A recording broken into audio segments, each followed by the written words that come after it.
Here are 24 Stoic exercises that you can try today. Number 1. Examine your impressions. Here, Epictetus exhorts us to practice what is arguably the most fundamental of his doctrines. Constantly examine our impressions. That is our initial reactions to events, people, and what we are being told. Step back to make room for rational deliberation. Avoid rash emotional reactions, and ask whether whatever is being thrown at us is under our control, in which case we should act on it, or it isn't, in which case we should regard it not of our concern. So make a practice at once of saying to every strong impression, an impression is all you are, not the source of the impression. Then test and assess it with your criteria, but one primarily. Ask, is this something that is or is not in my control? And if it's not one of the things that you control, be ready with the reaction, then it is none of my concern. Number 2. In the case of particular things that delight you or benefit you, or to which you have grown attached, remind yourself of what they are. Start with things of little value. If it is china you like, for instance, say, I am fond of a piece of china. When it breaks, then you won't be as disconcerted. When giving your wife or child a kiss, repeat to yourself, I am kissing a mortal. Then you won't be so distraught if they are taken from you.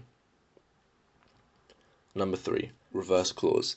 Since the only thing truly under our control are our intentions and behaviours, the outcome of anything we try to do depends, at the least in part, on external circumstances, which means we should approach doing anything with the Stoic reserve clause, fate permitting.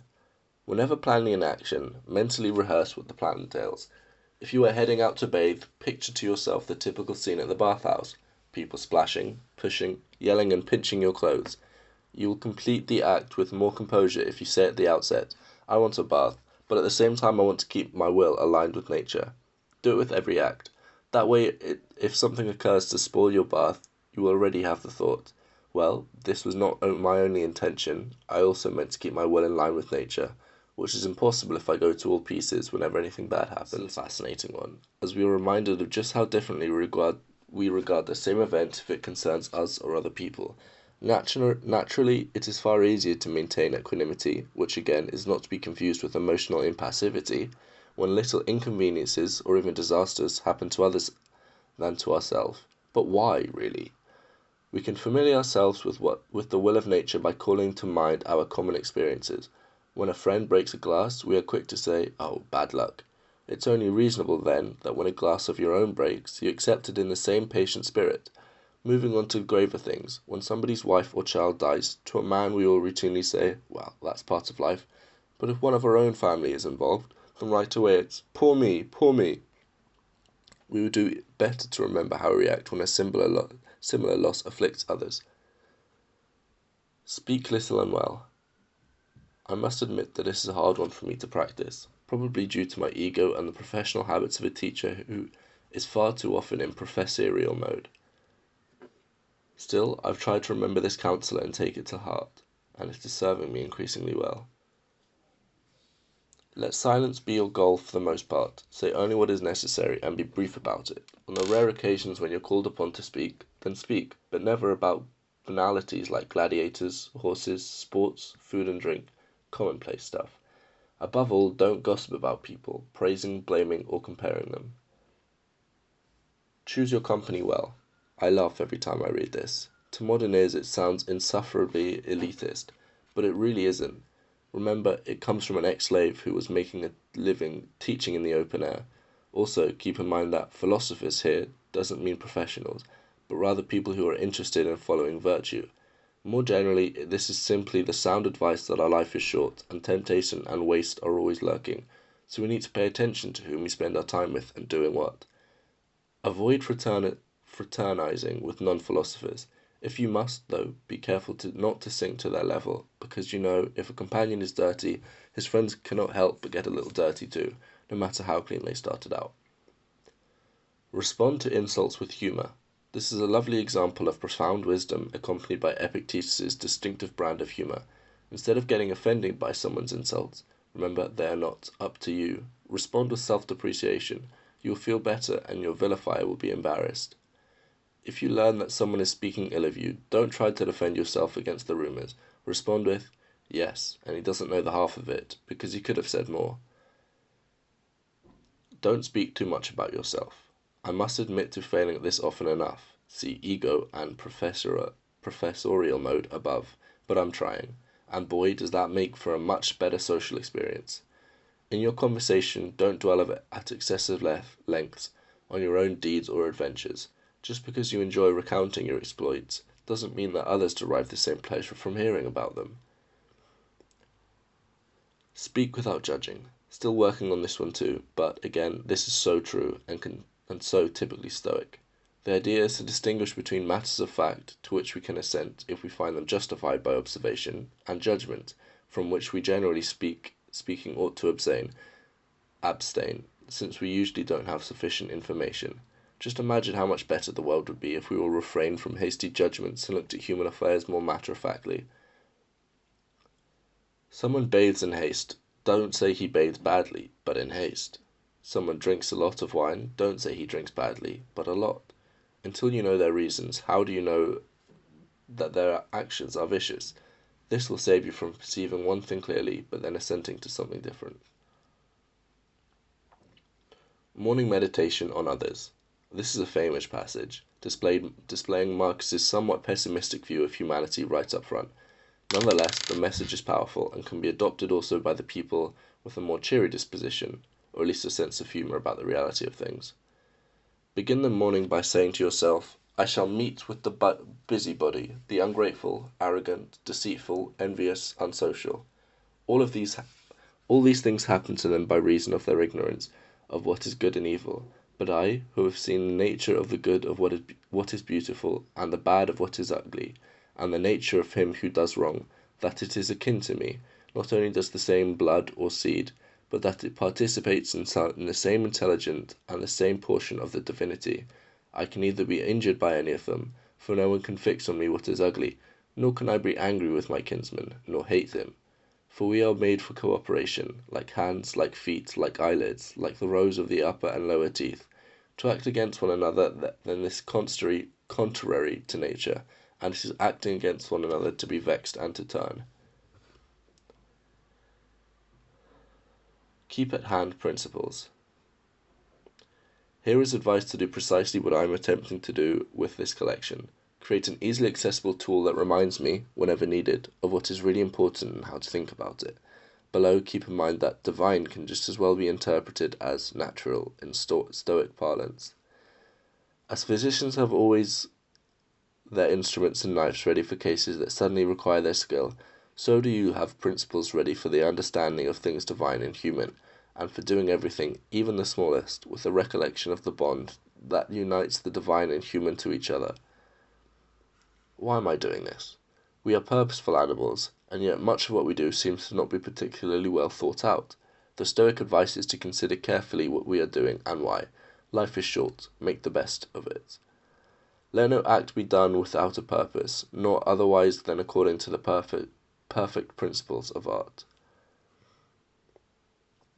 Renunciation.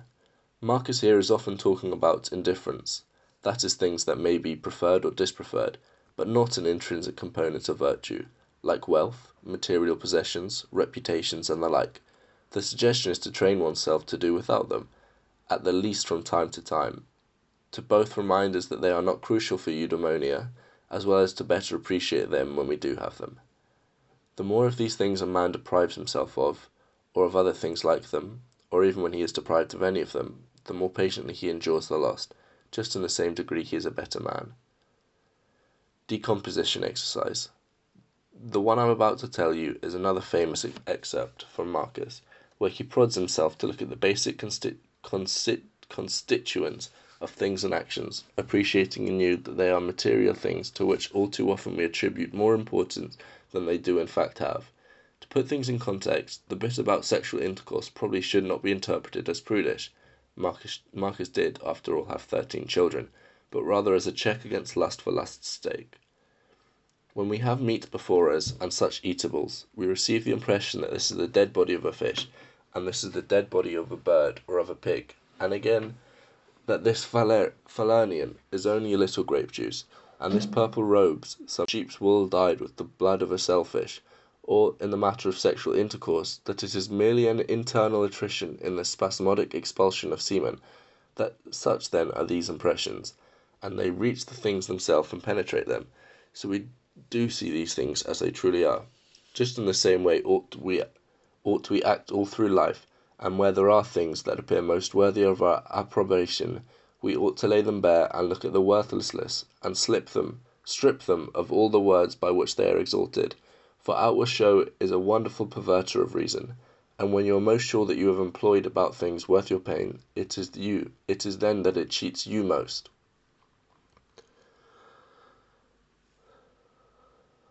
Acknowledging others' virtues.